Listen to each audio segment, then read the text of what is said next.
Hey everyone, this is Glenn Greenwald. Welcome to a new episode of Unredacted. My co-host Q Anthony is on his way. He will be here very shortly. So before we begin the substance of the show, for those of you who are new, one of the great things about Callin is the interactivity it affords, by which I mean that if you have a question or want to interact with us in any way, just click the raised hand feature, which is at the bottom of your phone or your screen, and you will automatically be placed in the queue in the order in which you raise your hand, and we will try and save as much time at the end as possible to take as many questions as you can. I see Q is now here. Good afternoon, Q. How are you? I'm good. How are you?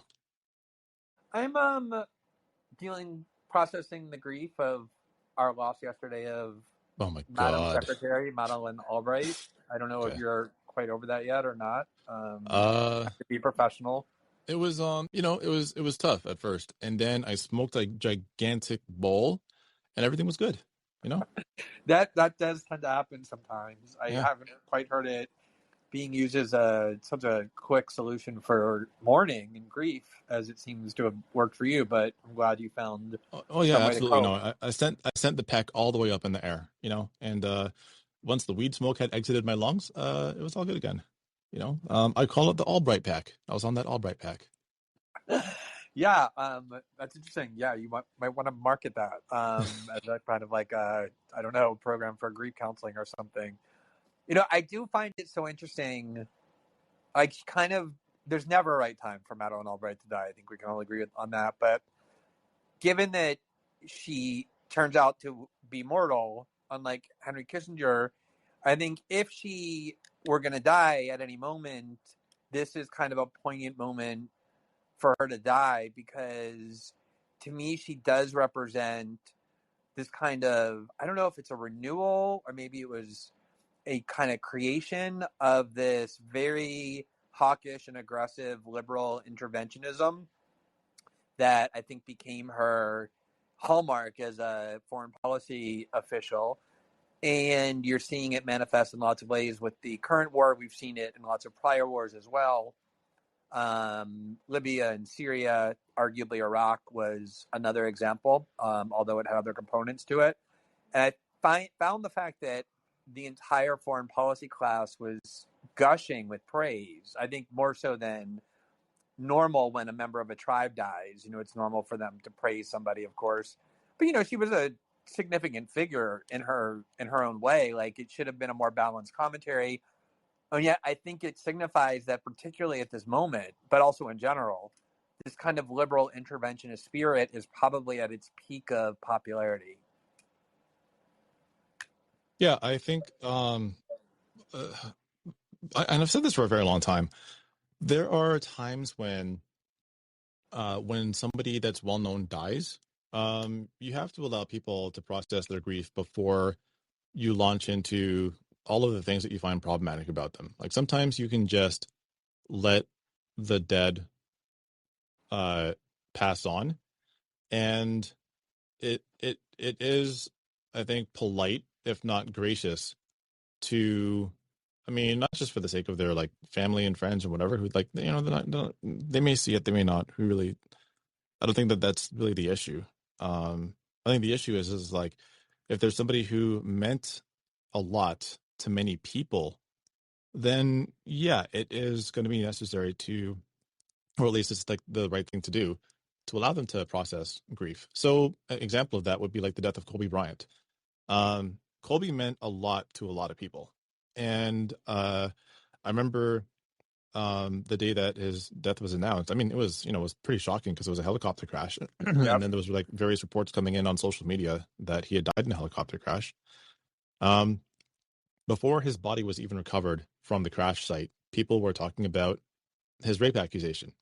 Now, as we know, it was an accusation, and it's a matter of whether you believe that he committed the rape or whether you believe uh, the woman who accused him of rape. Like, I understand that people are going to be divided on that opinion, but the fact of the matter was, like, that was the one area of his life that you could point to and say, this person could have done something horrendous. but what did he do with the rest of his life? And I think reducing people to the worst thing that they've either done or the worst thing that they've been accused of doing um, is incredibly ungracious. And I don't think that it comes from a place of trying to speak up for victims. I think it comes from a place of like trying to uh, tear down people and also like to, I don't know, like act as a, I don't know, like a wet blanket or like a hall monitor to others that they're wrong for grieving for this particular person. But that's like a public figure that was accused once of having done something heinous. Same thing with Nipsey Hussle, you know, a rapper that was um, in front of a store that he built in his own neighborhood for the purpose of like trying to like give back to the community and trying to like, you know, recycle money within the community. You know, he was shot and killed. And had he actually done anything? No, he made a comment on an Instagram post one time that could be taken as possibly homophobic or possibly like queerphobic. I don't necessarily think that it was. The people disagree. But the fact of the matter is, that was the one thing that you could point to where he had said or done something hurtful. Does he deserve to have, especially being shot and killed in front of his own business, that he let people know the reason that he built the business in that neighborhood was to try and contribute back to the neighborhood that helped bring him into, you know, into like fame and you know, recognition and wealth. Does that one comment that he made offset the rest of his life? Absolutely fucking not. And I think that anybody who would talk about like, oh, you know, I'm not going to grieve this, or you know, well, fuck him or whatever. I think that when people do stuff like that, it's because they're taking out like their personal anguish. They're making him responsible for all of the foul shit that ever happened to them in their lives. And he doesn't have any responsibility for that. He's only responsible for himself and his community around him. I think, though, when it comes to, we went through this when in Canada when Jim Flaherty, the former Minister of Finance, died. And Jim Flaherty was widely beloved of many people in the conservative political class, and a lot of liberals liked him too. And many people in media absolutely adored him. But the fact of the matter was, Jim Flaherty made people's lives miserable. And the same has happened multiple times when widely beloved figures, whether it's Ruth Bader Ginsburg, whether it's Antonin Scalia, whether it's Ronald Reagan, that when they pass away, um, people talk about all of the horrendous things that they've done. I remember when Ronald Reagan passed away, Danny Glover was asked about it. And Danny Glover spoke his mind and said, I don't really understand why it is that they're celebrating. And then he went on to list a litany of the things that Ronald Reagan has done to hurt Black people, has done to hurt Latin Americans, has done to hurt people abroad globally. And he was pilloried for it. People were really upset. And I think there is a distinction that often gets missed. And that's that if we're talking about a celebrity, and a celebrity and a politician are not the same thing. A celebrity is widely known for a thing that they're good at. So whether they're known for acting, whether they're known for singing or rapping, whether they're known for illustrative art, whatever it is that they're widely known for, what they do does not have a knock-on effect on the rest of society such that they are responsible for and have the power to control policy outcomes. All they do is practice their form of art and expression, whatever it might be, and people love them for it. I think that there is like entirely too much importance placed on them, but I understand why they feel that way.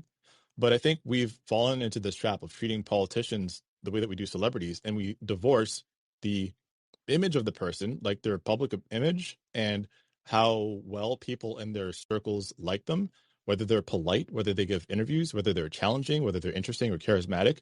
We take all of those personality aspects and then divorce it from what it is that their work does, what sort of policy outcomes that they produce. So unlike a celebrity, a politician can, by virtue of signing on to or supporting pieces of legislation, either help thousands or millions of people or hurt thousands or millions of people at once. And I think we've gotten so, I think, like removed from what people's intentions are versus what their actions produce. That where it comes to politicians, we oftentimes try to judge them by what we believe about them as as people, and what intentions we might think that they have. But the consequences of their actions and the policies that they support, if not design, are never held against them. And it's almost like it's gauche to hold it against them. So I think in the case of Madeleine Albright, what I saw were a lot of people who believed in Madeleine Albright as a trailblazer, as somebody who broke a glass ceiling, somebody who gave inspiration to millions of young American women, somebody who represents an immigrant success story, somebody who was offered the opportunity to be the head of state for the Czech Republic and turned it down gracefully, almost like I don't know, like Cincinnatus, turning down leadership of the Roman Empire because he wanted to go back and farm. Like she was lionized as this, this luminescent and trailblazing figure, and lost in that oftentimes is the fact that she is responsible for the deaths of millions of people. She is responsible for a policy that oversaw the breakup of a nation. And this was done not just during the bombing of Yugoslavia, but over the course of several years prior to NATO action against Yugoslavia. The reason that Bosnia and Herzegovina has an overseer, like literally has an office of an overseer, is because of policies that Albright supported, which was to break up this region along ethnic lines and inflame tensions, ethnic and religious tensions of people against one another to produce an outcome that America wanted. She is responsible for that. She is responsible for at least laying the groundwork for the invasion of Iraq and the deaths of millions more people. So the idea that bringing these things up after she's passed away, it's a bad time, or that it's not polite, is absolute bullshit. You don't get to put an angel's halo on somebody who has caused that much death and misery around the world. You absolutely don't. And if you're the kind of person that would overlook these things because you feel personally validated by the way that she, I don't know, climbed a career ladder, or by the brooches she wears, or by how well spoken she is, then you are not a serious person. And I should never have to defer to your sense of decorum or civility, because what that is based on is by appearances, by aesthetics, and not what effect you actually have on the world. Yeah, I mean, I totally agree with you, and I would just the one thing I would add, and maybe it's a little bit of a difference, is I don't even think it's necessary to prove in order to comment in a balanced or negative way on a person who we know because they exercise political power that they cause huge harm. I think the reason we're talking about them at all and their deaths is because they were political figures, which means we should talk about them in a political way, which means talking about the things we think that were good and the things that they did bad. I actually wrote about this exact question twice. One time when Christopher Hitchens died and I was at Salon, and another time when Margaret Thatcher died and I was at The Guardian, in which I argued that the idea that you're not supposed to speak poorly of the dead, like when somebody's just like recently deceased, this is like private sector etiquette, right? It's like if, you know, the mother-in-law of your friend dies and you didn't like her and she was like a busybody or like an alcoholic or not a great mother, you don't go to the funeral where people are mourning and like just go and start giving your honest, blunt opinion or your assessment of her character, because it is indecorous, it is rude, it's unnecessarily cruel to do at a time when people are mourning. But that's because, as you pointed out, that person didn't have an effect on millions of people. That person didn't wield enormous amounts of power that affected people's lives, isn't going to be part of the history books in terms of the decisions that they made. And more importantly, isn't going to be a person whose acts, by celebrating their life, will become automatically ennobled and elevated and held up as an example of something to which we should aspire, the way happens when you create hagiography around a person who did have that kind of political influence, who was just recently deceased. So this idea of taking private sector etiquette, the thing that you do or aren't supposed to do if someone, a private person dies and you're talking to their grieving loved ones, it is totally inapplicable to take that etiquette and apply it to public sector discourse, especially when the person who's being discussed is being discussed because of the political impact that they had on the world.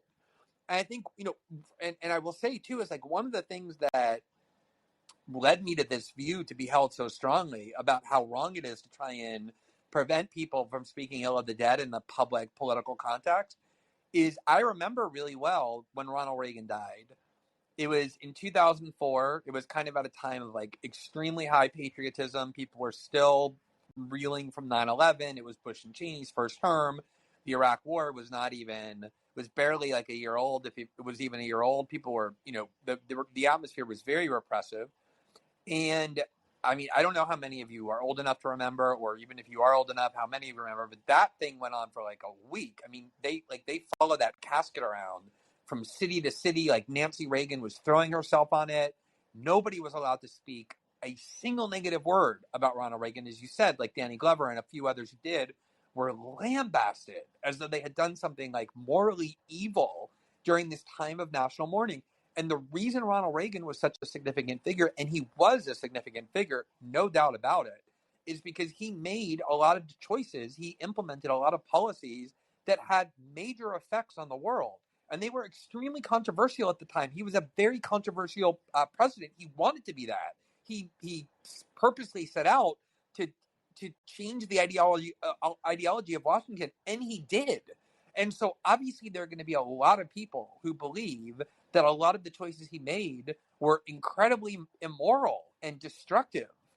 And what happens is when you misplace this private sector etiquette and misapply it to public sector discourse, and you demand that everybody acquiesce to this hagiography around Ronald Reagan, of what it does is it becomes political propaganda.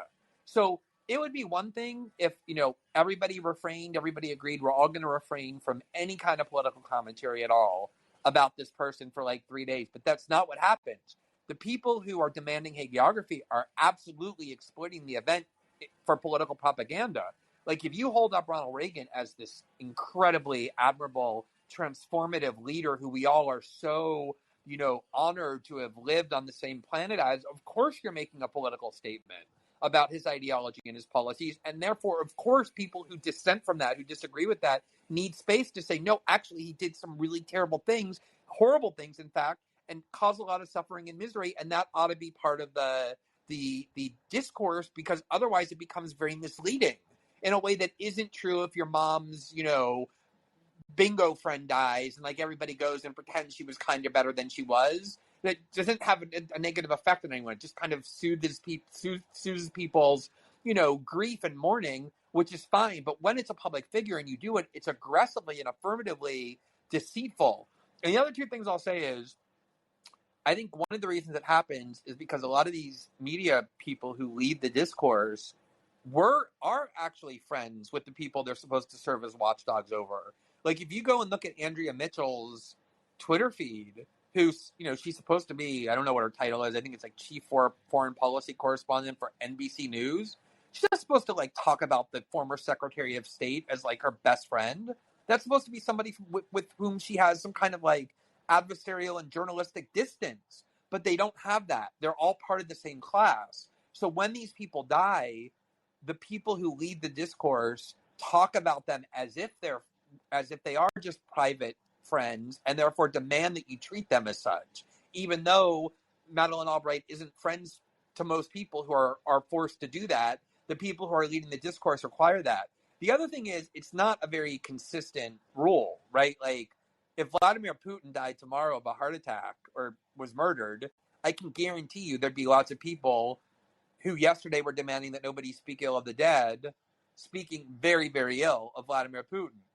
I remember when Hugo Chavez died, who, whatever else you want to say about him, was actually a democratically elected leader, very popular amongst the majority of Venezuelans, including most of the nation's poor, the Western press was filled with derogatory claims about his legacy, which is how it should be. He, too, was a controversial figure like Ronald Reagan. But when it's done in this very one-sided manner, like you can't say anything bad about Madeleine Albright or, uh, um, Ronald Reagan or Margaret Thatcher, but you can about, Vladimir Putin or Fidel Castro or whoever's disfavored in the West. That's when you see that what's being demanded of you is not really a code of civility or decorum, but it's political propaganda dressed up as decorum, and that's what I find so objectionable about it. Yeah, and actually, just to expand on a point you made with regards to Andrea Mitchell, I've found this really strange for a long time. Andrea Mitchell is the chief foreign affairs correspondent and the chief Washington correspondent. How can you do both? Like how can you cover Washington and be able to separate that from Glenn? What are you doing to your dogs over there, bro?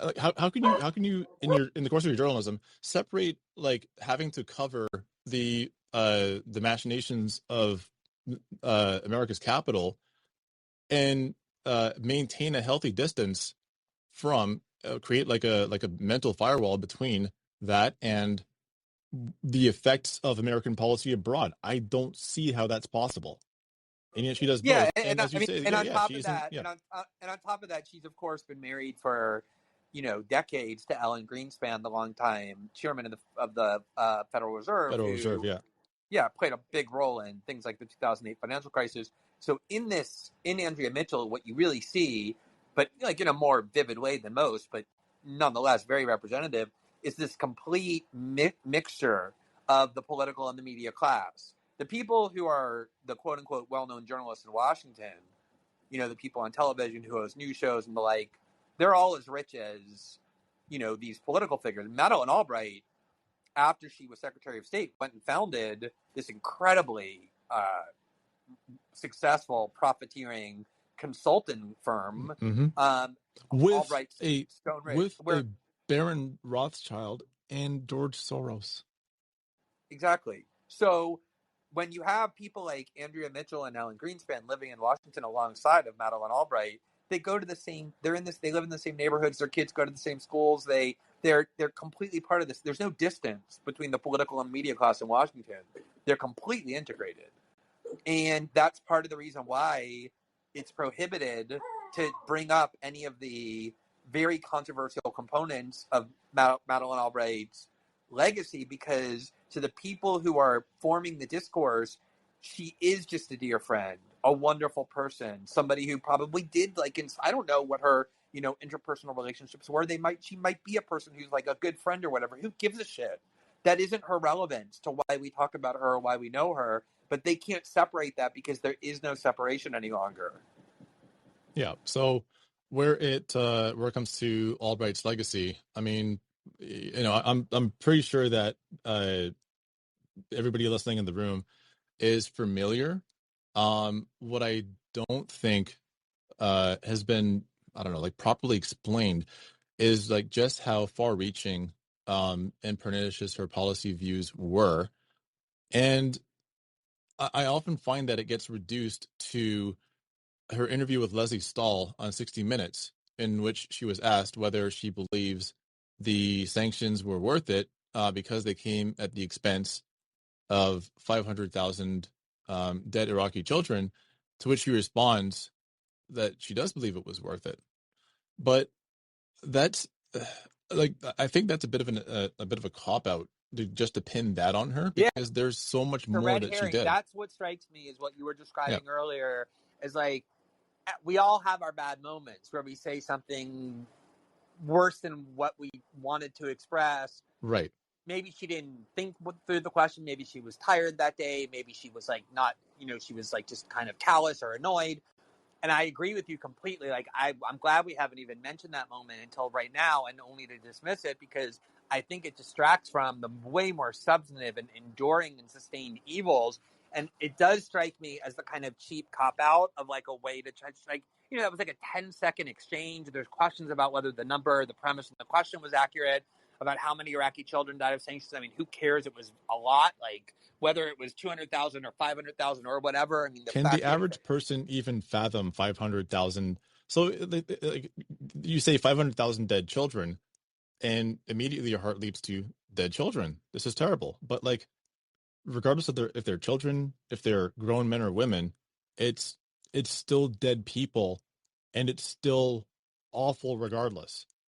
So if there are over 500,000 dead children that can be counted at the time, what would the total death count look like? And it's almost like I find the same discourse applies when Israel, resumes its perennial bombing of Gaza and its perennial brutalization of Palestinian people. That they'll talk about the number of women and children dead. Okay, why is it that Palestinian men don't deserve to be recognized or mourned? Are they all combatants? Are they not civilians? Are they not people that were going about their daily lives before, they were drone bombed? And I think it kind of, I think it speaks to like a certain quality of the Western character that we assume the worst about people that we're not familiar with, and the amount of humanity that we afford to them is based on whether they fall under protected categories. So if you are an Arab male, then there is something to be assumed about you that if you die in the course of a conflict, well, this is just a natural outcome. So, like, your ontological position is already dead. Your ontological position is already beyond redemption. We don't need to talk about you. Where it comes to Arabic people in general, and this also applies to African people, this applies to Latin American people, this applies to indigenous people, that the category of child or the category of woman, and oftentimes the category of LGBTQ, and this is like a bit of a chameleon, chameleon approach. If you are brutalized or you die, it is that category that makes you worthy of note, because the purpose of invading other countries, the purpose of inflicting regime change, the purpose of economic overhaul, shock therapy, etc., is to ostensibly improve the lives of women, of children, of people in the LGBTQ community, because the males in those society have ordered things in such a way that it requires saving everybody else from these savages. So even when we deliberately lay economic siege to these countries, or these countries are invaded, or these countries are bombed, the idea behind it wasn't that we were trying to expand our imperial reach. The idea behind it is that we were trying to save these people from these savages. And we made some mistakes. And you see that all the time when people are asked about, what about the Persian Gulf War? What about Vietnam? What about the Iraq invasion? And in some cases, because there are a lot of people who will still justify it, but what about Afghanistan? The response is always, well, that was a mistake. So for the invasion of Ukraine by Russia, well, that is the act of a madman, a despot, a tyrant, a dictator who a war is criminal, a war a criminal, murderer. worse than Hitler, a genocider, somebody who is attempting to expand imperial reach and restore a dream of, uh,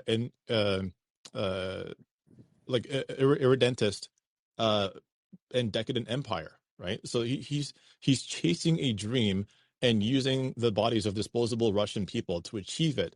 But beyond Putin, there's all of the people who are enabling him, and all the males in the society are in and of themselves mini Putins. That's what they're doing in Ukraine right now. They're trying to, uh, establish the vision that he has for a restoration of the Russian Empire. However, when you ask about the American invasion of Iraq, well, this isn't expansion of empire. This isn't the workings of a tyrant or a despot or an illegitimate president, which I still believe George Bush was not a legitimate president. It's not any of that. It was a mistake because fundamentally we are good people and they aren't.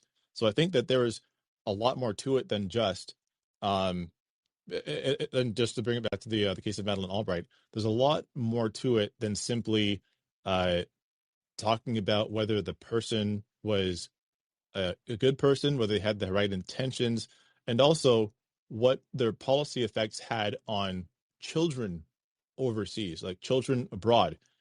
It's the way that we frame these conversations in the first place, even if we are acknowledging that terrible things were done under the leadership of these politicians, we still can't escape the framing where we define those people whose uh, whose policy that we institute results in their death.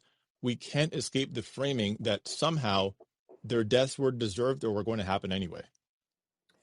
Yeah, this is what I was getting at when I said I thought it was like a poignant and illustrative moment for her Madeleine Albright's death to happen, because if you look at the history of the 1990s, you had you had a lot of wars, things you call war, but the two main ones that we had were ones that a lot of people point to this very day as kind of like a success or like a morally righteous war and the successful one being the Persian Gulf War under Bush 41 that expelled Iraq from Kuwait, and then the other one being the war in Yugoslavia that Madeleine Albright was definitely one of the most influential foreign policy officials to advocate for and push and drive, if not the single most influential.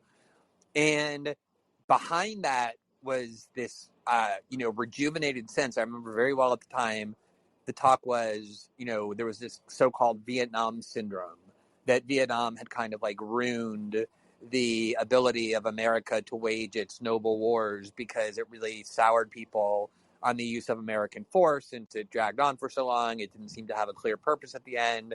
It was ultimately a failure. Of course, you have the like left-right dichotomy, where the right claimed that the only reason the Vietnam War was lost because was the left never let the United States win, which seems kind of odd given that LBJ and Richard Nixon seemed very free to do whatever they wanted. Went on and on and on and on. And as we know from the Pentagon Papers, even the Pentagon believed that it was completely futile, that victory was illusory and not possible.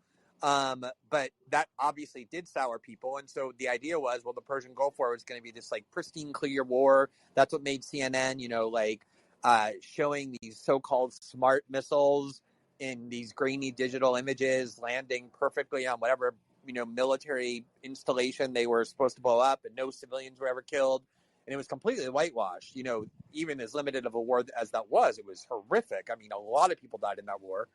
And then Yugoslavia, even more so. Like, I don't think you can find a lot of people who, to this day, will say that what NATO did in bombing Belgrade and Serbia in general, and then recognizing the independence of Kosovo was wrong. If you do that, you get called a genocide denialist because it means you're denying the genocide in Bosnia. All the tactics. But those two wars in the 90s were intended, and I think did have the effect of making people again excited about the possibility that the United States could do good in the world with war. And you can draw a straight line from Yugoslavia to Iraq. In fact, there's a video image I posted today where Madeleine Albright did a CNN town hall from 1998, and her argument was, we need to do regime change in Iraq because we can't allow Saddam Hussein to use WMD. That didn't come up in 2002 from David Frum and Bill Kristol.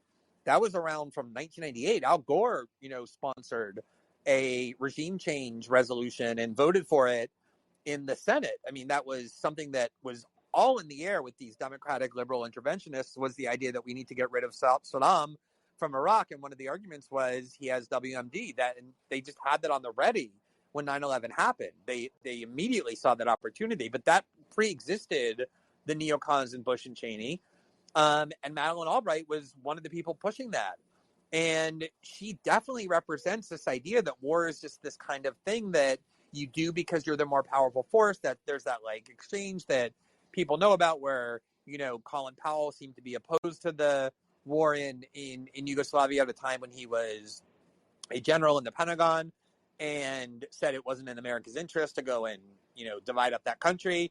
And she said to him famously or notoriously, what's the point of having this big, beautiful, expensive army if you're never If you're going to not use willing to it? use it, yeah. Yeah. And I think she very much, didn't just symbolize, but became one of the people responsible for the spread of that mentality.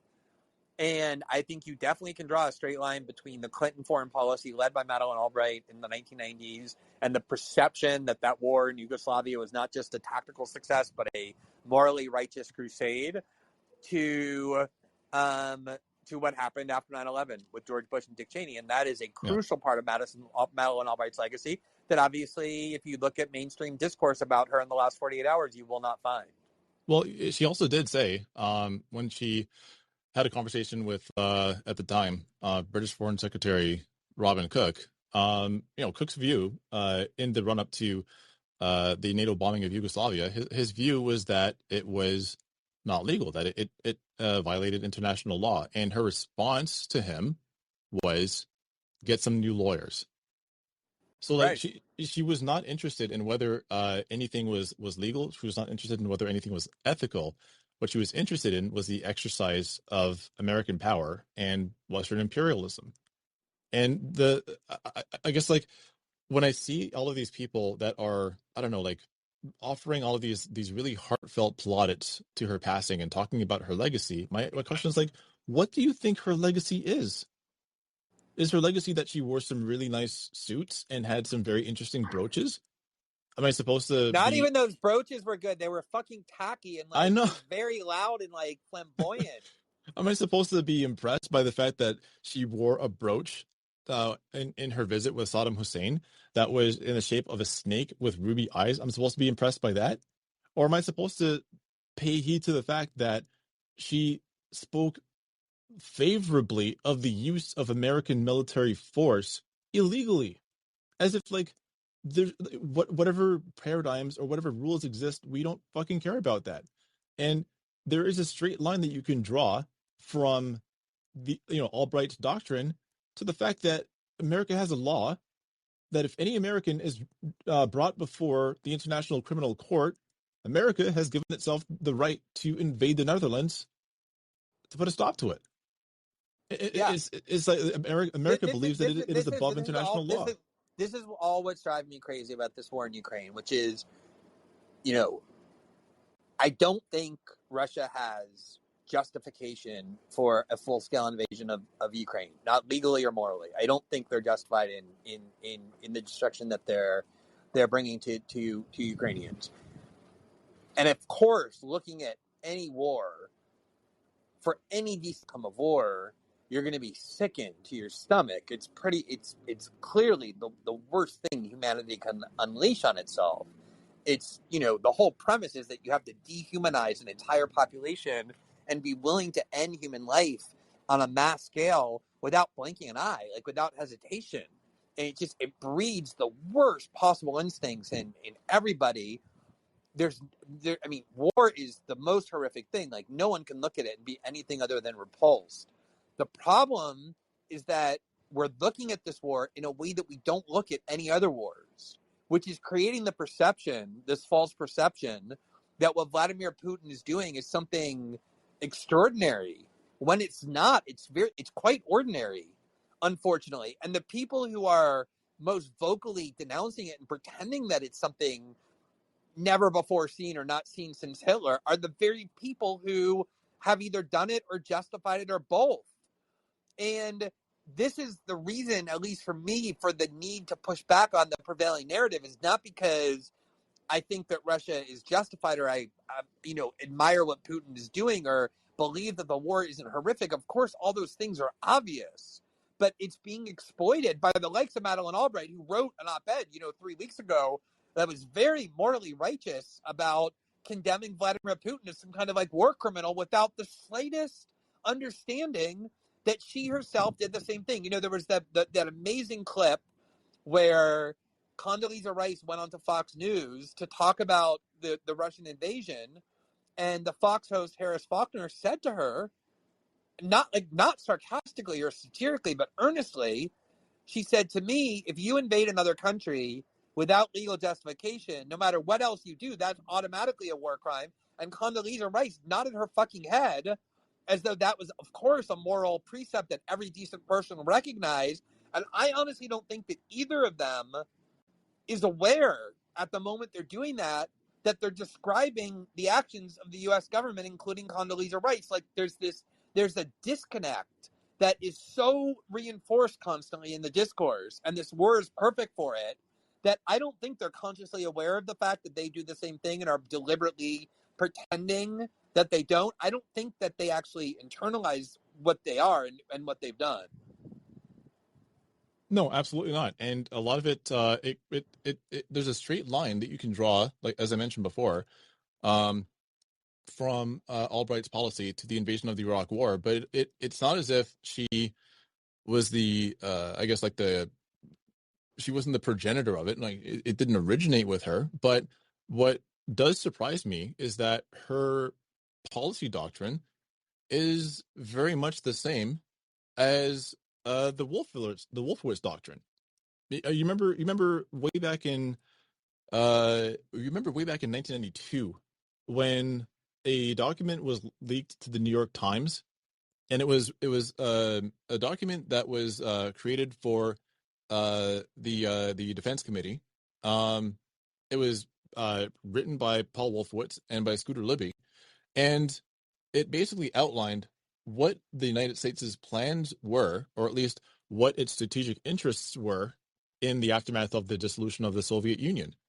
And what it basically said was that that paramount to all goals is the health and stability of the U.S. economy, and the way to do that is to say that the U.S. must defer or defeat attacks against the United States, that it has to extend its defense arrangements. That is, any nations that are in allyship already with the United States, the relationships must be deepened. And then for those that are not necessarily cooperative with the United States, they have to be pressured into it. That no other regional power, and this is important, no other regional power is able to dominate a region that is critical to U.S. interests. So by talking about like establishing or strengthening barriers of any other global threats, what Wolfowitz is saying in that document is that the U.S. basically has a right to establish an empire wherever it pleases. And I mean, the fourth goal, they talk about like democratic or regional stability and the spread of democracy and so on and so on. But that third point should have been fucking frightening, and it was when it was leaked to the New York Times. I remember there was a speech by Ted Kennedy that talked about Ted Kennedy of all people talked about it being tantamount to naked imperialism. And what happened in the very next administration? Well, it's not as if they doubled back on the policy approach from this document. They did exactly what it was that Wolfowitz and Libby laid out, but they did it in such a way that it seemed progressive, because when you do this to nations that are deemed barbaric, to nations that are deemed hostile or the enemies or whatever, and by reducing all of like the will of all of the people within a country to the personality of one leader, that you can make it very easy for people to hate, then you can always justify the bombing of Yugoslavia because Slobodan Milosevic is a genocidal madman. You can justify the invasion of Iraq because Saddam is ripping babies out of incubators. You can justify a second invasion of Iraq because he's throwing his political enemies into industrial shredders. And you can justify giving Vladimir Zelensky whatever it is he needs, which, by the way, if you want to talk about like Ukraine being the last bulwark of democracy, well, they just banned all but their right-wing parties in the country. So basically, like centrist and leftist parties were, on top of the fact that the Communist Party was already banned, they just banned a number of other political parties. So you only have like center right and right wing parties that are even allowed to stand for office in the country. So he's asking for a NATO no-fly zone, and in the eyes of many people, it's of course we should give him a no-fly zone. We have to stop this tyrant. And And it's not like as he just got authoritarian and yeah, repressive in the way that people point to Putin being because of this war. Last year in January of 2021, they also banned 2 or 3 opposition TV stations. They just yeah. issued an order preventing them from operating any longer on the airwaves, alleging that they were subversive and loyal to Russia and the like. So, I mean, the idea that Ukraine is a democracy that we're defending, like a Western European democracy or whatever. Absolutely laughable.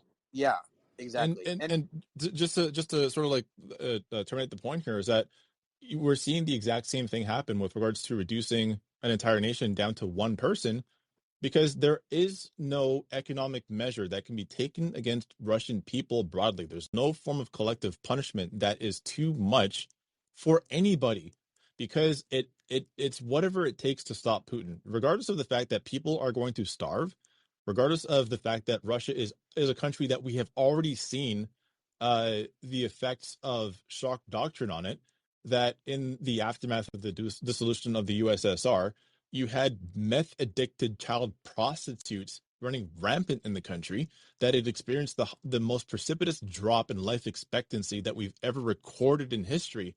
None of that matters, because there is no punishment we can inflict that is too great, because we are focused on stopping this tyrant. We've reduced the entire country down to one tyrant. We have no idea, or at least don't want to consider, that this is collective punishment. And even if we do consider it collective punishment, it's justified, because the Russians should get up off their ass and overthrow this tyrant. So it's okay for us to lay economic siege. It's okay for us to have people starve and eat boot leather. It's fine. We can do an economic siege of Stalingrad. We can completely do that, and it's fine, because there is no measure that is too far to stop this evil figure. Well, what's And so amazing about it too is that morality that says that Russian people are responsible for what Putin does because they have the power if they wanted to overthrow him and they don't, is the rationale that Osama bin Laden used explicitly when asked why he targeted so-called civilian infrastructure. Obviously not the Pentagon, that was a military target, but the World Trade Center and wherever else, that other plane was going. And that was his argument, was he said, Americans choose their leaders, and so they're responsible for the evil acts that they do. right, In the case of Russia, there's a complete inconsistency, a contradiction in the discourse. If the argument is that Putin is like this despotic, totalitarian figure that the minute you utter a syllable of dissent against him, you get thrown into like a gulag or killed, then it becomes much harder to invoke the Osama bin Laden rationale that, well, the Russians are responsible for Putin's acts because they somehow have the power to overthrow him if he's like this entrenched tyrant that everyone is living in complete fear of opposing or criticizing in any way. Then it becomes even harder. But the emotions of this war have been so exploited and manipulated that there's just no rational engagement of the brain at all. Like I've never really quite seen emotions be so, played with so powerfully across so many countries in the world to prevent people from engaging the part of their brain that's supposed to be the centers of reason. There's just none of that. It's just, no, like I said, valid disgust at war, but without any step after that to ask critically how we're reacting as a result of that disgust and what it really means. Do you want to? There's like a dozen people in the queue. Do you yeah, I want was going to to? ask if you want to, Yeah. Why don't we head do to the that? calls a little bit early. Let's do that, Okay. especially First because up, last week we were short on the calls. yeah, is our frequent caller, Kosha. Go ahead and unmute yourself. Thank you, Kosha, Claire. I'm telling you right now, if we start talking about Iran, I'm going to come and find you. Go ahead, Kosha. Sure. Thanks for your very clear directive. What I wanted to comment on was when Q said about women and children being killed, specifically like Palestinians. And I think that what's so disturbing about this matter is that it was literally integrated into Barack Obama's drone strike policy. Was Since Barack Obama, if I'm not mistaken, had to give approval for every drone strike in Yemen and Somalia, and most of them, and many of them at least, in Pakistan, he had the final say so in who he'd be killing. And if I'm not mistaken, the policy was such that if there was just a man who was, of military age, the default 18 was to that 54. 18 to 54. it was 1854. Thank you, Glenn. Yeah. So the default was that they were involved in the military. So when you mention that the fact that women and children are so heavily emphasized, I think about how it in my subconscious as well. I think, oh, precious women and children being killed. But at the same time, it's true. Like so many ordinary men going about their lives, whether they're fathers or grandfathers or whatnot, they get killed. And the default is to give them less empathy because they weren't a woman or a child and they did nothing wrong. They were just living. And whether that's Doctors Without Borders people or people at weddings and whatnot. And then Glenn made a point that I thought was very interesting, which was about this Vietnam syndrome. And I know both of you are probably familiar with Professor Howard Zinn, who passed away about a decade ago or so.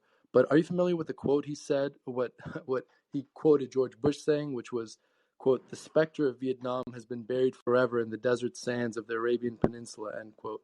I think it's very telling that that was when the neoconservatives tried to find their redemption in terms of what they perceived to be something that needed to be redeemed, I guess, with more war hawkishness and more bloodshed.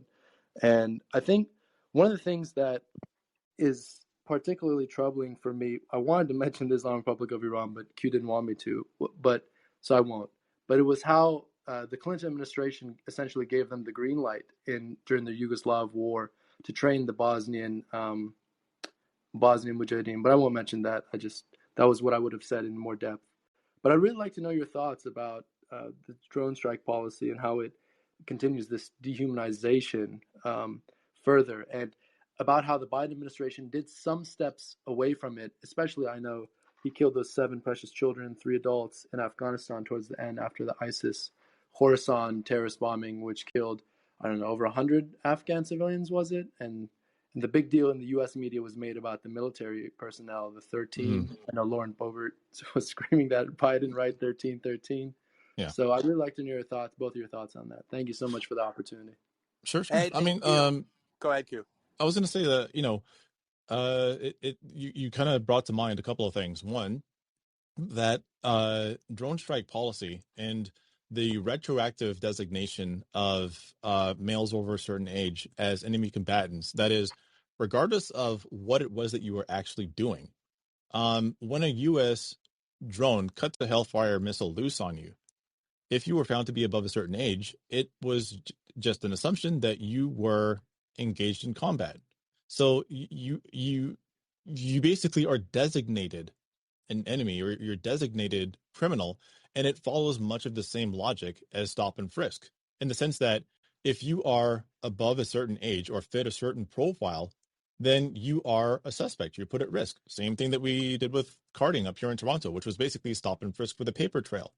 And it all follows the same logic, that people who belong to certain categories, people that inhabit certain bodies, are ontologically evil until proven otherwise. And there's a strain of political thought called Afro-pessimism, which in many ways I don't agree with, but it does cut to the root of this. There was a really good book by Calvin P. Warren called Ontological Terror, that gets at this in explicit detail. And it reminds me actually of, Glenn, you remember, I mean, yeah, of course you remember, the death of Anwar el-Awlaki. Yeah, of course. Yeah, and his son, Abdul Rahman el-Awlaki. 2 weeks later. Yeah, when his son was killed, and what was he doing? He was just like, he was not doing anything. He was like, he was eating outdoors. Lived with his grandparents after, and his father was killed. His father was, a pretty radical cleric that the U.S. was trying to kill for a long time. So he was in hiding. And his son, who was born in Denver and was a U.S. citizen, was living with his parents in Yemen. And for whatever reasons, 2 weeks after the Obama administration drone struck and killed his father, they launched another missile from a drone and killed his 16-year-old son. And then, ironically, very darkly ironically, the Trump administration, I think in the first month or the second month, did a actual raid on an alleged terrorist camp in Yemen, and they ended up killing Al-Awlaki's 7-year-old daughter. So Obama killed the 16-year-old brother, and Trump killed the 7-year-old daughter. And do you remember what Robert Gibbs, at the time Obama's press secretary, remember what he said when he was asked about it? He said he should have had a better father. A better father. Right? God. And like, what kind of a piece of shit human being do you have to be to say something like that? But in their minds, it's justified because, as I said, these people are ontologically evil, so it makes complete sense. But Coach, let me just add like the media angle to that, which is, so it was the New York Times in a pretty good article about what they were calling Terror Tuesday, where John Brennan would present all of the people that the CIA wanted to kill to Obama, and he would kind of like an emperor, give his thumbs up or thumbs down on who lived and who died. And their policy, though, was that if they killed a bunch of people with a drone, and if they didn't even know the names of the people who they killed, so obviously they couldn't know if they were a militant or a terrorist or whatever, if they were, I said, in that age group of a male 18 to 54, they were presumptively declared to be combatants and militants. And so what would happen is you would see this all the time. The U.S. would launch a drone strike. It would kill 14 people, and within 6 hours, Reuters and AP, and the New York Times, and BBC would have a headline that would say, U.S. drone strike kills 12 militants in Pakistan or in Yemen or wherever, in Somalia. And I would look at that and I would be, how the fuck do they know that? Of course they don't know that. They don't know, the government doesn't even know who they killed, let alone AP and Reuters and BBC. And they wouldn't say U.S. drone strike kills 12 people. The U.S. government says were militants. They would just assert that all the people who killed were militants. So, the average, mind, you read that headline, and you say, well, good, we got some terrorists, or maybe even not good, not that bad either. Like, these were militants. Militants aren't good. So they completely dehumanized them without having any idea of who these people were. And you even saw that, like, with that drone strike in Afghanistan, where they immediately, when they did it, claimed that they had no evidence that any civilians were killed. They wanted to get away with that again. And the only reason they couldn't was because there was so much international press in Kabul because of the withdrawal that they just couldn't get away with it. The New York Times ultimately did an expose revealing the definitive proof that not only were some of the people they killed civilians, contrary to the claims, but they all were civilians who they killed.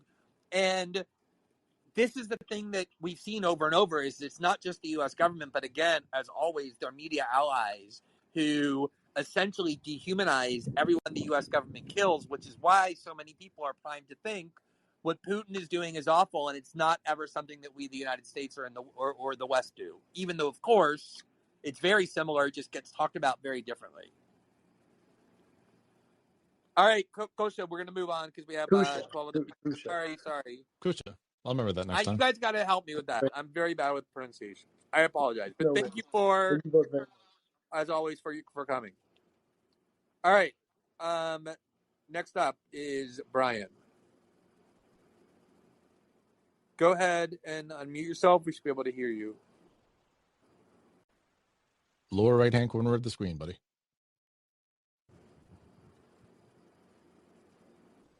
All right. We may have to move on. I think, Brian, we're going to have to move on unless you can figure out.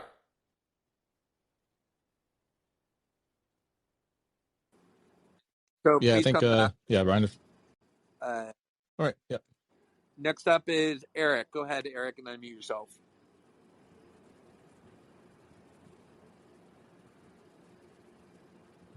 Eric, you're killing me, buddy. The mute button is in the lower right-hand corner, the little microphone icon. All right, maybe we should move on to Zach. Waiting, that just as he said, like, when I call your name, you're gonna be in the queue. So just be ready to click that. There should be like that microphone icon with a strike through it. And so if you click it, that strike should disappear, and you'll unmute. She'll be able to hear you. And the next person is going to be Zach.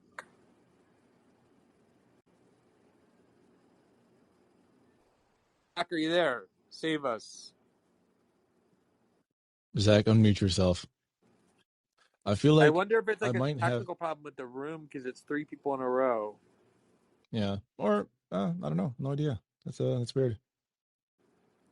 All right, Citizen. Okay, here's what I would probably do. I would represent. Okay, I would request Citizen as soon as you're up, because the person whose screen name is Citizen is up next. soon as you find yourself in the queue, and you will be in the queue in a second, as soon as you say, hey, citizen, unmute yourself, like, please look to the lower right-hand corner of your screen and unmute yourself. Or even see if you can unmute yourself now. I don't know if you can until you're... I don't think you can while you're in the queue. Okay. Waits until, All right, sorry, Zach. Come back the next time. I don't know if it's a problem with the platform or just a coincidental failure. Okay. Go ahead, Zen. No, there we go. Yeah, I know I've had the problem before where, you get into the queue and you're trying to hit the mute and your phone's just not responding. So that may also be happening. Yeah, for sure. Hey, anyway, thank you, Glenn and Q, for coming on and always talking with everybody. This is just such a great new format to be able to do this, and normal people can get involved to talk to you guys directly.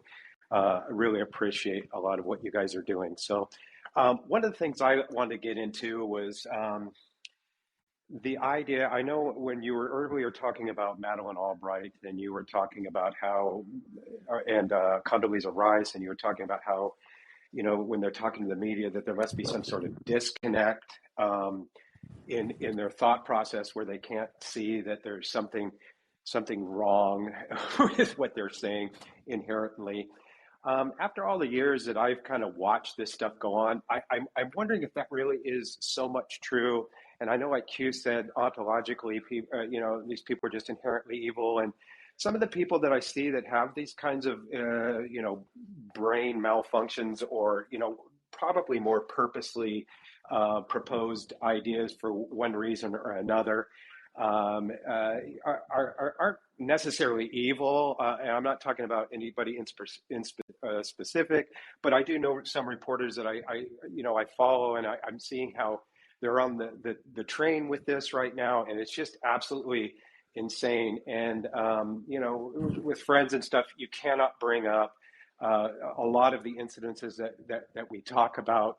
How Afghan children are being starved right now, dying of malnutrition. That like you were pointing out with what happened in Iraq, what's happening in Yemen. You point any of this stuff out, and you just get these blank looks. So I do realize that some people are getting, for the lack of a better word, brainwashed. But I'm wondering if the people that are on, the payrolls of either the government or the media are really, is there a motivation behind it? Is it really that they don't know? I just kind of am interested to know what your guys' thoughts are on that. I know, especially Glenn, because you've been witnessing this a lot, and you kind of went through this with what happened to you at the Intercept with the Hunter Biden laptop, which I just read a book. I know it was on this Australian girl. She's like, they say she's pro-Trump and this, that, and the other, and so there's all sorts of stuff against it. But if even half of what's being said in there, and a lot of it's coming off the laptop, is true, it explains a lot about the power class, the political class, why people get into politics, why Andrea Mitchell, who's somebody who was not really taken super seriously early on, like you said, she was Greenspan's wife. I mean, it wasn't like that. And now I guess I didn't even realize she was both foreign affairs and Washington director. So it just for NBC, it doesn't surprise me, but it's crazy considering the way she was interpreted, 20 years ago. So anyway, kind of along those lines, can you comment a little bit on that, and what you think motivation, or what is going on, mentally that way? I mean, I think that the psychological component is extremely significant and often overlooked. We haven't really touched much on it. We've touched on the dehumanization part. But I actually, one of the things that happens in war, and I think you absolutely see it now, is there's like an excitement to watching people conquest and killing in a way that you become somehow morally righteous. And there's this great quote from Adam Smith in The Wealth of Nations,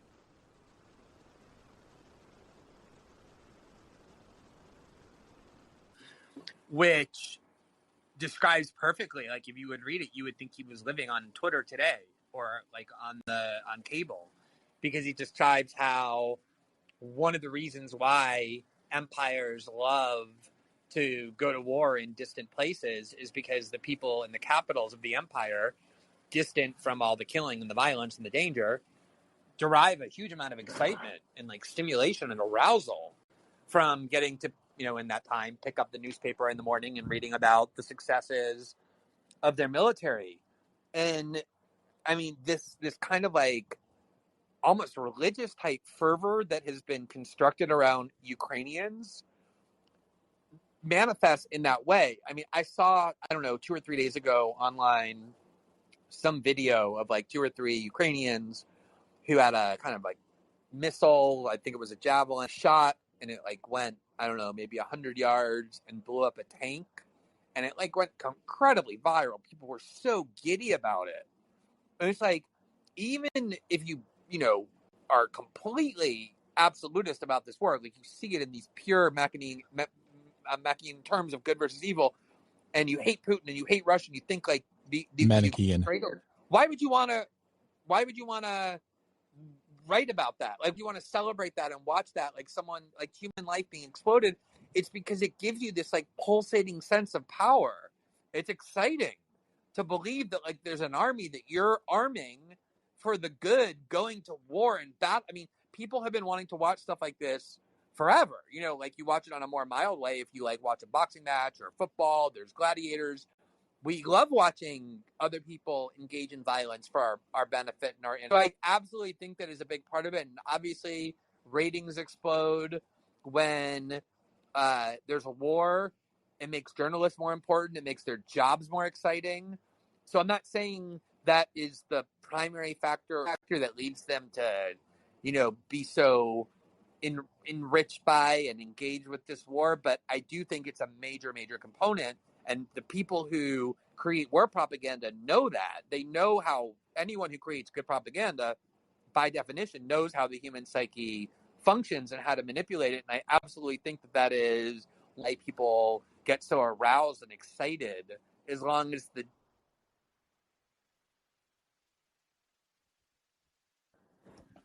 Looks like okay. Yeah, is everyone it's hearing me, or did Glenn cut out?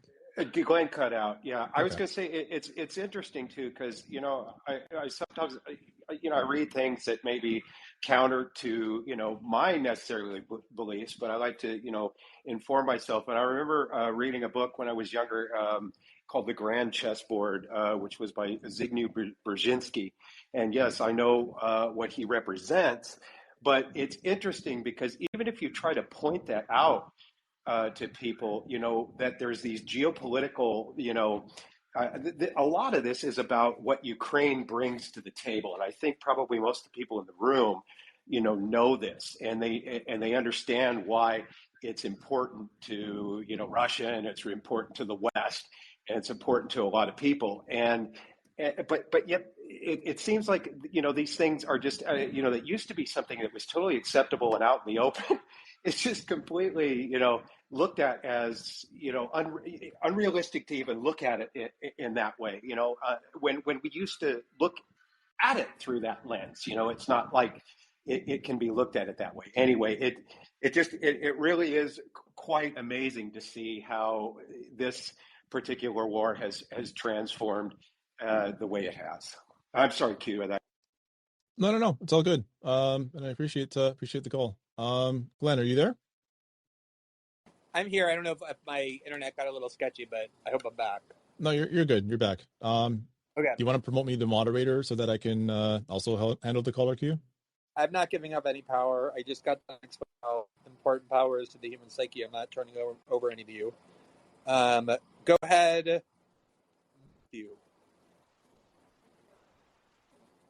Matthew, are you Okay. there?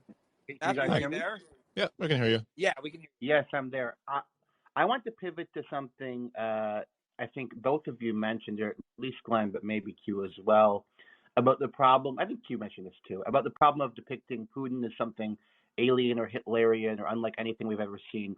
There isn't only like a moral hypocrisy there, obviously, in terms of the American public re-electing George W. Bush after Kofi Annan said the war was illegal, so a war crime under international law, and so forth, and it was clearly a war of aggression after no WMDs were found. But it's also essential to discuss Putin's motives, because well, obviously they cannot justify his invasion, the horrible suffering that he's inflicting, but if they might amount to legitimate grievances, and if they do, they could potentially be satisfied as part of a fucking peace agreement. So, like, take this stuff, for example, about genocide Putin talks about. Obviously, this is propagandistic and, in a literal sense, false. But there is a legitimate grievance behind what he's talking about, namely the Ukrainianization of ethnic minorities and the suppression of linguistic rights of Russians indigenous to the region. If you're indigenous to a country, namely not an immigrant, you have a right to, under international law, to use your language in your business life and in schools and so forth, and that's been denied in Ukraine as part of a policy of trying to homogenize the country, essentially, which not just Russia is mad about, incidentally, but also Hungary, because the same policies apply to the Hungarian minority, although most kind of ruthlessly to the Russians as well. And even like this denazification thing, like, again, obviously in the strong sense, this is nonsense. It's a gross and stupid smear to call the Ukrainian people mostly or predominantly Nazis. But the fact of the matter is, for pragmatic reasons, for realpolitik, they have integrated, since the Maidan revolution, they have used this element in Ukraine, which is unusually large, meaning like 2-3% of the population. That is large for neo-Nazis, like actual neo-Nazis.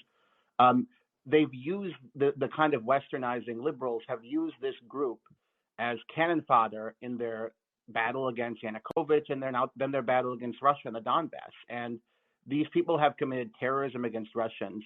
Dozens of Russians were burned alive in Mariupol in 2014. They didn't investigate them. So there are legitimate grievances. They don't justify the invasion, but calling Putin this Hitlerian creature, I think, precludes the opportunity for peace, because if we said instead he's somebody who's committing a terrible crime but also has legitimate grievances, then you could potentially open the table for negotiation, like protecting the linguistic rights of the minorities, investigating the terrorist attack in Mariupol, getting rid of these people from governmental positions.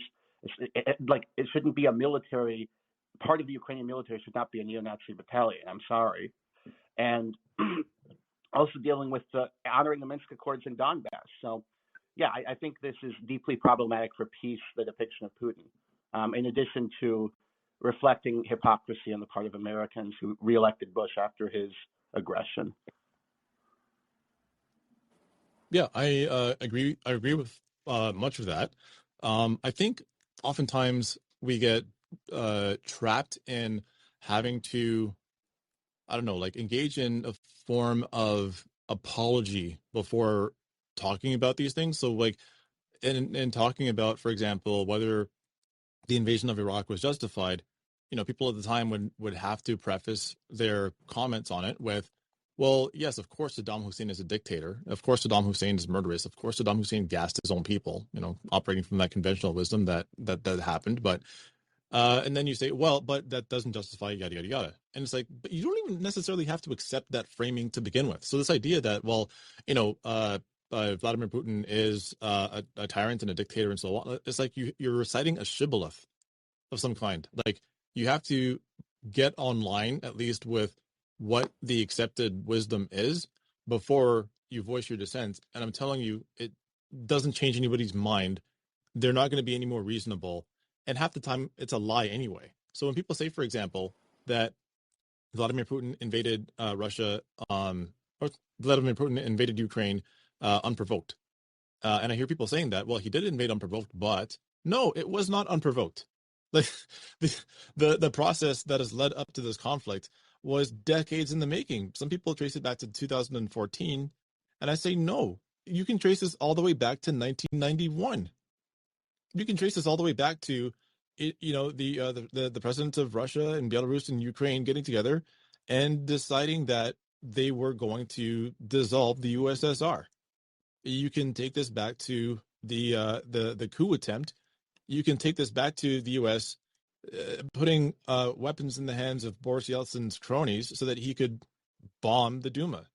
You could take this back to the fact that, again, as I mentioned, that document authored by Paul Wolfowitz and Scooter Libby that basically said, you've got a couple of approaches that are possible after the Soviet Union is dissolved. You have the approach where the country can be helped out by the rest of the world, and if Western countries are interested in quote unquote spreading democracy, well, Russia's in great need of help. The economic system has collapsed because the pact has been dissolved. So the Russian Federation is fairly well on its own, and yet there's a massive cache, there's a stockpile of weapons, there's military equipment, there's a standing army, but then there's also infrastructure, there are natural resources, and there's a need to deliver all of these goods. There's a need to be able to feed their people. And what happened was there a Marshall Plan or something that was put into effect to help the Russian Federation get on its feet and join the rest of the democratized world? No, they punished that country. They utterly ruined Russia and immiserated it. They had American corporations, they had former U.S. representatives, they had multinational corporations basically treat this country like a feeding trough. And they propped up a complete jackass, a drunken asshole that would get off of the plane and piss on the wheels on the That's tarmac. not very Like, civil. That's not civil or decorous or anything. oh, whatever, Well, dude. I'm sorry. Like, Boris Yeltsin was just, I have no problem saying that Ronald Reagan was like dementia-addled, and I have no problem saying that Boris Yeltsin was an absolute boor. And Well, in he terms was of he was taken advantage of by the United States, and he did everything that was asked of him. And yet, even after he was given, or rather, after his predecessor Khrushchev was given assurances that NATO would not stretch 1 inch to the east, what happens in 1997? Two former Warsaw Pact states joined NATO. Like, the United States did not live up to its own ideals and took advantage of this country and effected a form of military and economic punishment on them. I think out of a massive resentment for Russia essentially holding America under the grip of fear for so many decades, they inflicted punishment on them. And I think you can point to Vladimir Putin's speech at Munich in 2007, in which he says, "Enough is enough." And yeah, after 2007, that's where you see the switch flipped, and he begins on a campaign towards South Ossetia. He seizes the Crimean Peninsula, and now you have the invasion of Ukraine. And all of this is in reaction to what the United States did to utterly humiliate the Russian Federation after the dissolution of the Soviet Union. So I wouldn't even take it back to 2014. I would take it back to 1991. So we're talking about 20 years in the making this has happened. And how could you possibly be surprised? yeah. I I'm actually, sorry, yeah. Glenn. I Did you have have to a say, I yeah? disagree with quite a bit. Yeah, go ahead, Glenn, if you want to go make a No, comment. you go ahead. You go ahead. No, you go ahead. Okay. I disagree with much of what you said. I think that I think that there are rational, as I said, I think there are rational grievances. I certainly think the United States, I agree that the United States treated Russia terribly in the 1990s. I think the proximate cause of the war is most likely, and again, I don't know. It could be that he certainly has like imperialistic ideals or revanchist ideals. He's written about how Ukrainians, Russians, Belarusians are one people. But if you look at like what he said in announcing the war, the emphasis was on this claim of genocide. And if you don't make fun of it, if you actually look at it, what he's talking about is trying to basically wipe out it's not genocide, but it is an ugly thing, contrary to human rights. It's wiping out the kind of ethnic identity of the Russian minority in Ukraine to consolidate a unified Ukrainian state as opposed to an Eastern Ukraine that is pro-Russian and a Western Ukraine that is pro kind of Western orientation.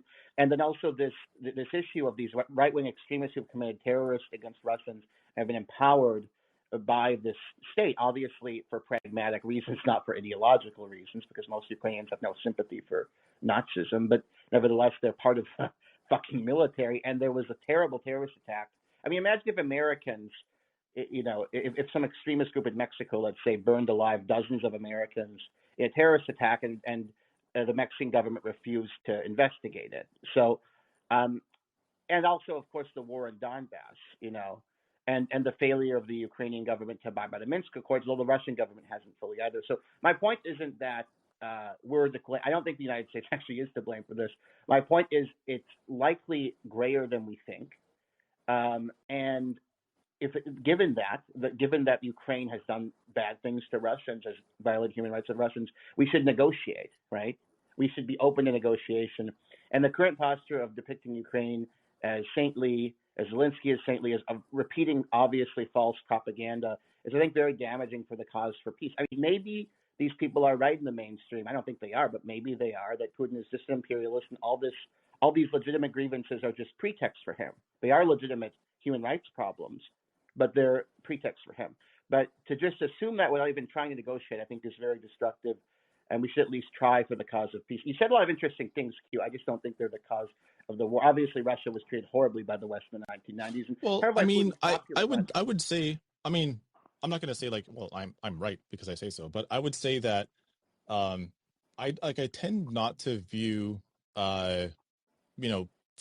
foreign states that are on bad terms with Western countries, primarily like the United States, Canada, UK, etc. But I tend to try to not view them as like uniformly bad actors or that their intentions are always malicious. Like that's why I use the term ontologically evil, because I want to be very careful that if I'm going to talk about what their intentions might be or what their motivations are, that I at least try to look at it from their point of view. And one thing that I've noticed is that I couldn't find, and maybe I'm looking in the wrong places, but I couldn't find a single news source, not one, where when Putin made a speech, not in the run-up to the invasion and certainly not afterwards, couldn't find one place where you could find a transcript of his speeches. And in the speech that he made prior to the invasion of Ukraine, he laid out exactly what I said and more so than that. Like he talked about like the history of the Russian Revolution, how it came together in the first place, why it was that Lenin and Khrushchev felt the need to give, I guess, like gifts to Ukraine. But he also did speak plenty about the Western treatment, about NATO's treatment of the Russian Federation after the dissolution. For the first 10 paragraphs of his Yeah. speech on the 24th was about NATO expansion and the reason it was so threatening to Moscow and how that was recognized in the West and they never gave a shit. And not only, I think that the Kremlin ended up posting English translations of the speech, but as you say, it wasn't in any major media outlet that I'm aware of. And the media, actually, you can go find people saying that, obviously NATO expansion is a pretext because he really didn't even bother to mention it at all. He talked a lot about it at the end of his speech on the 21st and then started his speech on the 24th with 10 paragraphs. Of course, NATO expansion is incredibly threatening. The thing is, one of the most frustrating and don't parts forget, sorry to interrupt you, but don't forget, Putin attempted to join NATO. He asked to join NATO and he was rebuffed immediately. He earnestly asked. And, well, for the longest time, the idea that NATO expansion was going to provoke Russia to engage in destabilizing acts in Ukraine or even violence and aggression and invasion was completely mainstream in Washington, the most, celebrated. Henry Kissinger said so. Henry Kissinger said so in George 2013. Kennan, the current director of the FBI, William Burns, wrote a letter to the Bush administration in 2008 saying what you guys are doing is insane. They're going to end up having to invade eastern Ukraine and Crimea. I mean, it was completely known that this was incredibly provocative. I don't disagree that NATO. Go ahead. No, and now it's if you say this, if you mention that, something that was completely mainstream thought for 20 years in Western foreign policy circles, it's as though you're inventing some excuse for Putin or you are copying Kremlin talking points when in reality that was the dominant narrative about NATO expansion. It was incredibly dangerous because of how obviously provocative it would be to Moscow. Yeah. So just for a little bit of context, I'm not saying that NATO expansion isn't provocative to Putin. What I am saying, just based on the fact that I have not watched anywhere near all of the speeches he's given, but my partner who is Russian does watch these, that I think that this issue is right now. It's very important, right? But because it isn't imminent, this issue in terms of the stated justifications by Putin is secondary to what has happened in Donbass the violation of the Minsk Accords, and also this, again, as I've mentioned, this gradual attempt to kind of eliminate, not by murder, but by suppression of linguistic rights like the Russian minority. This seems to be like what the media kind of took this, our Western media, like genocide is something he's used a lot. This is a hyperbolic reference to a violation of ethno-linguistic rights, right?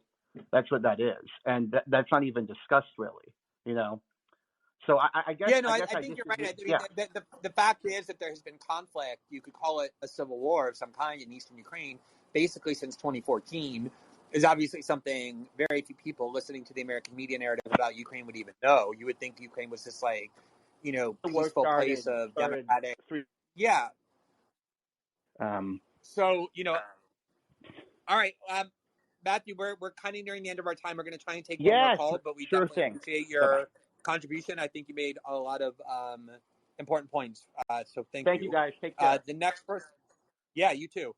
The next person is going to be Johnny, and I think this is going to be the last person, assuming he unmutes himself. So apologies for anyone else. Hey guys, can you hear me? Yeah, we can hear you. Oh, good. Hey, very nice to talk to you. I've been a big fan of your work. Q, I've been recently introduced to some of your work, and I'm finding I enjoy your call-in room. So thank you for hosting. Glenn, I've been a long time admirer of yours, so appreciate the patience with my fawning praise to kick things off here. Thank you. I appreciate that. I'd like to draw the audience attention to a couple of good pieces I've seen that I thought are worth paying attention to. Paul J did some nice background interview, with Matt Taibbi, who obviously spent a lot of time in the post-communist Russian world in the country in the 1990s, and he watched the rise of Putin up close and personal. He was there when it was a very open media environment, and turned into a very not so open media environment.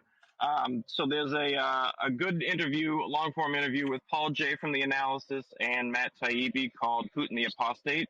I'd recommend people who want to dig into that kind of background, go check that one out.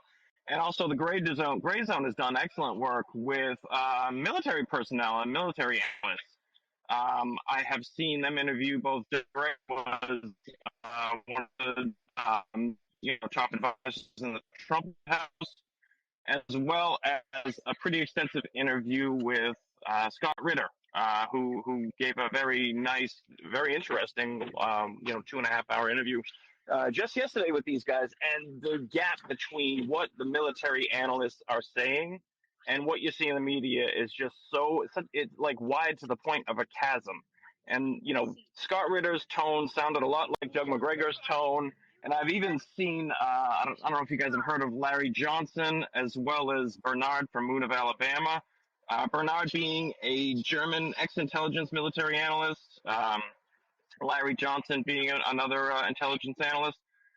I'm seeing a pretty uniform view of military analysts that are telling me that the Russians are tactically and strategically in a very advantageous position. They're comfortable where they are, and no one is understanding the situation on the ground. And it's just that the Ukrainians are winning this propaganda war where they look like they're plucky underdogs who are, David and Goliath battle, and we should cheer them on and arm them.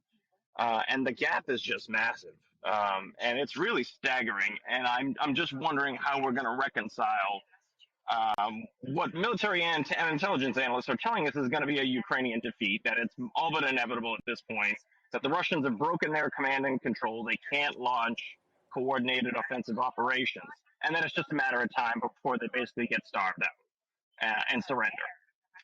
Now, how are we going to square that with the media environment where we're told these guys are winning? The other thing that I think is worth bringing up is an article on naked capitalism that I know Michael Hudson weighed in on the comments section rather approvingly, that talks about, it leaned on a Financial Times article, and talks about the development of alternative payment system platforms. And that was ongoing before the war broke out and now seems to have accelerated at quite a clip now, with the Russian-Indian historic connection being a kind of jump-off point where they've got a good relationship And now a number of other countries and banking institutions, multinational institutions from other countries, are looking at their options in engaging on other payment platforms so they can engage in trade and commerce without using the SWIFT transaction platform.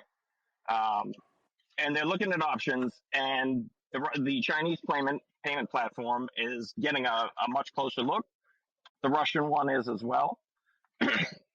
And we're seeing a real acceleration in what was a gradual shift away from not just the dollar-centric financial system, but also the dollar-centric SWIFT payment system, which I think has been the point of contention much more recently. So I'd like to just kind of make reference to those materials and cite them to the listeners to the degree that they're not aware of them. They're all worth checking out, and I'm curious if you guys have either seen them, can comment one way or the other, or have any interest in discussing that any further. I think one thing that I would say, and I've been paying attention to.